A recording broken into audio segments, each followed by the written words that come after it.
What's up guys, David Moss Jr. here, and behind me is the Plunge All-In. And in today's video, I'm gonna show you exactly how to maintain this cold plunge so that if you own one, it's a little bit more of an enjoyable experience. And if you're thinking about buying one, you know what you're getting yourself into. It's pretty easy, but we do have a lot to go over, so let's jump right in. And hey, after today's video, if you decide you wanna get the Plunge All-In or any of the Plunge products, including their sauna or their shower, I will have a link with a discount code down in the description below that supports the channel and saves you a little bit of money. Check that out after the video. Okay, so step number one is we're going to power off the cold plunge. Now there are two ways we can do it.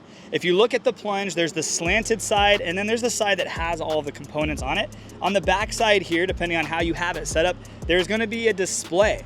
The display has a few options. You have a down arrow, an up arrow, a light button, a pause button, and then your Wi-Fi button. You can, if you want to, you can hit the pause button.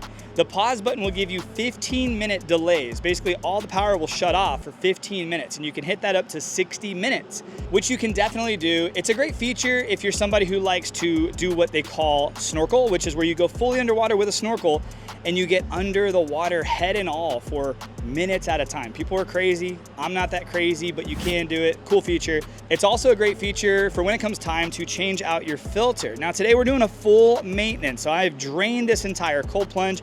We're gonna scrub it, clean it, and then we're gonna fill back up and do all that fun stuff. So I went ahead and just hit the test button. The test button on the GFCI is going to shut off all of the power. You can unplug it if you wanna go that far. If you just hit the test button, it tests if it's gonna trip or not, turns everything off. Once you're done with everything, filled it back up with water, we can hit the reset button, everything will turn back on. But for this video and for today, I'm just going to completely turn the power completely off instead of using that pause feature. But it is a great feature for when we're just replacing the filter. So step one is turning off the power. Step two is draining the tub. So now when we're draining the tub, there's a screen. This screen you actually can spray off and clean out. This allows a lot of airflow into where the components are of your Plunge All-In. So the screen goes right here. It's up in here and there's a clip at the bottom. You're just gonna unclip and it's just gonna slide out. Once you slide it out, there's actually a little cap in here that you're gonna take off. The cap is closing up where you can connect a hose if you wanna connect a hose and divert the water out. So you will unscrew that, and then this little spout over here has a ball joint which will close off and hold the water in the tub, or you open it up and it allows all of the water to drain out. So I've already drained my tub, but this is where that's at. It's behind this little vent, so you're gonna wanna take that vent off to access the drain. That's how you'll drain the water out of your Plunge All-In. Once you have it drained, I don't wanna lose my cap, I'll just leave it right in there. I don't wanna lose my vent, I'll just leave it right next to it. Everything's drained, everything's open. Now, we can take out the filter and start cleaning it. So to take out the filter, on the Plunge All-In, it's actually really cool. The filter's actually at the top. So there's just a little cover sitting on top of it. It's not screwed on. We'll set that off to the side. And then there is a tool that you might need to unscrew this depending on how long it's been since you've opened it. But I have mine to where I can loosen it with my hand. So we're just gonna loosen this cap off, taking that completely off, and then taking out your filter. Gosh, it's smelly. It's a little smelly. And we're gonna take this filter and we're just gonna chuck it into the forest. I'll throw it away, don't worry. So now we have our filter canister open so we can clean that out. I wanna clean everything out. I wanna flush the water out of this entire system so that when I put water back in it, it's not gross water, it's all clean water. And we'll get to that here in a second. But now I have my entire plunge ready to actually be cleaned. So the first thing is I'm gonna grab myself a good old-fashioned car wash mitt. Next, and this is more for Philip, but I'm gonna grab myself some hydrogen peroxide. It's very important before you toss your filter into the yard to make sure you have an extra brand new filter. You can use pretty much any soap. I currently am using this cleaning soap to just clean my tub. And then when I'm filling up my tub, I wanna make sure I have a hose filter. Now this one is an ion exchange hose filter because I live on Florida well water. If you're ever wondering why my water is yellow, it's not because my cold plunges suck, it's because my well water sucks and it's pretty yellow. All right, so this is gonna be pretty simple stuff. We're gonna want a hose with a little pressure. And the first thing I'm gonna do is I'm just going to spray this thing out. Use a little pressure, spray out your hose. Using a little pressure is obviously helpful. I wanna just spray everything out, get everything nice and wet. If you've never washed a car before, it's definitely important to get what you're about to clean wet before you put soap on there. I'll spray out where my filter's gonna go, fill that up, and you'll notice at the bottom here as I fill it up, water's gonna start draining out of that spigot that we opened up, and that's why we're gonna leave it open. So after you have everything prepped, step number one is going to be hose it down. And this is just like anything nice that you're investing your money in, guys. It's important to maintain it. It's important to keep it clean. Your cold plunges, your saunas, they're no different. Actually, I just cleaned out my sauna. I probably should have videoed that because a lot of people think that a sauna is something you just buy, you turn it on, you sweat in it, and then you get out. But there are some ways that I like to keep my saunas nice and clean, and it just really makes the experience of using the sauna that much better. All right, so we're gonna hose this thing out. So a skimmer is always nice too. This is just gonna help get all the bigger debris that's floating out of there. So now we've got it hosed out, now let's clean it. All right, so let's get our mitt nice and wet. And I'm not too worried about all the other little debris floating around in there because I'm gonna use my mitt to grab a lot of that. Put a little bit of soap in there, and then we're just going to scrub this bad boy down. Just give it some love. And then we can do the outside too. Why not, right? The outside's exposed to the elements at all times. We definitely are gonna do our filter canister where our filter goes. Soap in there, we don't want it to dry, so now we're gonna rinse it. I live in Florida, so anytime you have a body of water outside, especially with some lights, like this thing has lights inside, so bugs love hanging out where there's lights and water at night, especially spiders in Florida, because all the little bugs are attracted to it, and then they get a free meal. I like to put the hose inside the jets too. Just kind of force some water through everything, especially in these filters. And now while that's happening, I'm gonna spray off this vent. Just get anything that's sucked into that off.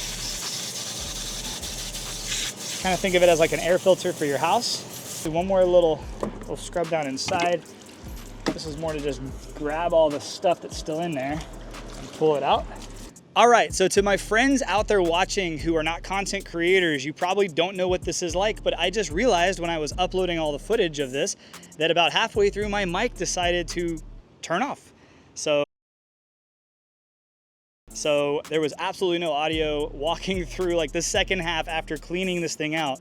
So I'm going to walk you through this. It's gonna be a little different because it's gonna look like watching one of those old like Chinese videos where I'm speaking and you see my mouth moving, but it doesn't add up. But just bear with me, I promise it'll be good because I am completely done. My water is clean and I wanna make sure that you have a good experience as well. So here's what we did after my mic cut off. So I had everything cleaned out. I used my mitt and I pulled all the rest of the debris out. Then we went down here where the vent is and we closed off the ball joint. We put the cap back on. We sprayed out the filter, the air filter here. It keeps the airflow throughout where all the components are at inside the all-in. And then we put this vent back on. After we did that, we went ahead and got a brand new filter out of the plastic packaging. And then we put that into the top load. I also mentioned that Plunge has an all-in commercial version. So the reason I really like the Plunge all-in is it's very easy to maintain. Changing out a filter, you don't get water all over the floor. You don't have to worry about all that happening. And the filter's on the top. So all you have to do is press that pause button. Like we mentioned, you just press that pause button, gives you a 15-minute pause. There's no more water flow. And then you just change out your filter without even having to turn off your power. The reason I turned off the power once again was because I was doing a full water change and filming. I didn't know how long this was gonna take, and it's just a safe bet. But if you're a commercial setting thinking about getting a Plunge all-in and you wanna get one that a lot of people are gonna use, I would recommend looking at the commercial version because it does have auto dosing features, meaning it will put chemicals in the water, keeping it sanitary for lots of use, and you don't have to do it yourself. You don't have to test the water yourself. It does it automatically. It's a really incredible feature and it's a really incredible system, but you will still have to have somebody change out the filter every once in a while, and it becomes very easy with the Plunge all-in. Once we have the filter put back in, we're gonna screw that top on, put the cover back on, and then now we can fill the water back up. So at this point, we're gonna take our water hose filter. The reason I use an ion exchanger is because I live in Florida, have well water, my water's a little yellow. This cuts back on that a little bit, and we're gonna start filling up our tub. Once the water is above all of the jets and where the water goes in and comes out, we can actually turn the power back on. So I'm gonna go around back, I'm gonna press the reset button that turns the power back on. The system's gonna go through a little recycle where it's gonna suck the air out of the line, and then it's gonna start pumping water again. The cool thing about that is while I'm filling this up with hose water, the water is already going through the system, cooling itself down and keeping it clean. I also love using some hydrogen peroxide. I always try to put about a cap full in. I don't really recommend anything over 3%. I know there's some videos in the past where I did. I also realized that if you put a lot of that in, because it's so concentrated, that it can irritate your skin and even dye your hair. So be careful with that. You don't want to overdo it on the hydrogen peroxide. Doing about a cup of 3% is about all you'll need in a body of water like this. And then throwing like a capful or two every weekend, depending on use, is helpful as well. Now this does have ozone, so you don't need a lot of chemicals to keep your water really sanitary, but it's not a lot of ozone. If you pump a lot of extra ozone in there, like I have before, it will really clarify your water if you have yellow water like me. And it's not a horrible idea if you have an ozone generator for water, and just do it every once in a while. That's what I do anyway, but you don't have to. I do want to take a quick pause and say thank you so much to Plunge for supporting my channel since pretty much day one. When I left my 20-year career, they were there for me. They supported me just like a lot of the other brands in the wellness space, and I'm super grateful. They've never skipped a beat. They keep working with me. They keep allowing me to review their products. They keep allowing me to make content to help Plunge owners and potential customers decide if it's a good product for them and even learn how to maintain it better. Like making a video like this is a good resource for a lot of people. And if you know somebody who has a Plunge product, share this video with them. Comment on this video so that YouTube can reward this video and show it to more people searching for videos and content like this. It's kind of how YouTube works. But if you are someone watching this video and you're considering getting a cold plunge or getting a sauna and you're considering the Plunge brand, I can tell you that they're a brand it's easy for me to recommend because they do stand behind their product. They've been in the game since the beginning. They're one of the first wellness brands to do cold plunging and saunas together. And I'm really blessed to be able to work with the company. Ryan and Michael, who are the founders, are great friends of mine now. And they have a commitment to me that if any of my viewers have a question, concern, or comment that they need help with, to just share it with them. And they actually have a team now reading the comments. So if you're watching this or you know somebody who has maybe a question or a concern about Plunge, reach out to me on Instagram at dmossjr. Send me a DM. Keep it short. Just give me your contact information, a quick description of what the problem is. A lot of times people will send me like paragraphs of things going on in their life, and I love reading those when I have a chance, but I don't have that much time. I don't have an Instagram team. It's me. This is me filming myself. You probably see the shadows in the background. It's just me. So I don't have a full team doing all that stuff for me like some of the other people you might see. So just give me a little bit of grace, give me like the meat, give me just the most important parts, and let me help you if you have any problems with any of the wellness brands out there. Like I genuinely love helping people. But Plunge has made a commitment to me that if anybody has a question or concern, that they will stand behind me and stand behind their product, which is huge for me, and that's huge for all of us. And if you do decide you want to get a Plunge product, use discount code MAUS, that's M-A-U-S, off anything. There's sauna, shower, cold plunges. They have a lot of great products.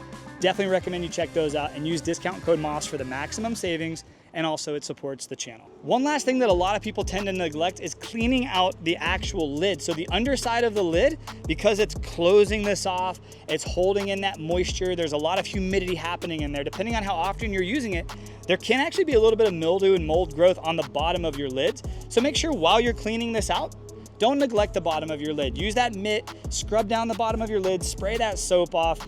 Why not? You already have everything out here. You already have the lid off. Just do it. You'll be glad you did. Make sure that you're always maintaining your lids. And there we have it, my friends. That is how you maintain, that's how you drain, you clean, and you refill your Plunge all-in. If you have any questions I didn't go over in detail, pop them down in the comments below. There is one tip you need to always remember before you get in your cold plunge. Like right now, I am dripping sweat. It's a hot day out here.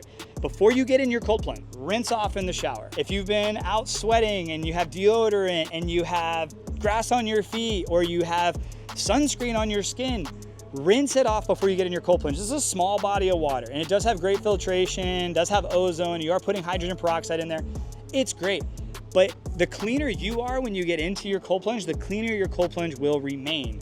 So never neglect rinsing off with a hose, showering off with a shower if you have one, but get the stuff off you, get the goo and the nastiness off you before you jump into your cold plunge. You'll be glad you did, and make sure that that rule is posted for your friends as well. And other than that, I want you guys to know I appreciate you for watching. I'll see you guys on the next video. Have a great day, my friends, and God bless. And hey, speaking of next video, I will have 2 videos pop up here. Actually, you know what? I'm gonna have a playlist right here. This is gonna be the Plunge playlist. This will take you through every review I've done on every Plunge product, because they do have quite the catalog. So this will take you through any piece of content I've made that's around the Plunge product. And then this video down here, that's a video YouTube thinks you're gonna like. So click on one of those, have some fun, and I'll see you there.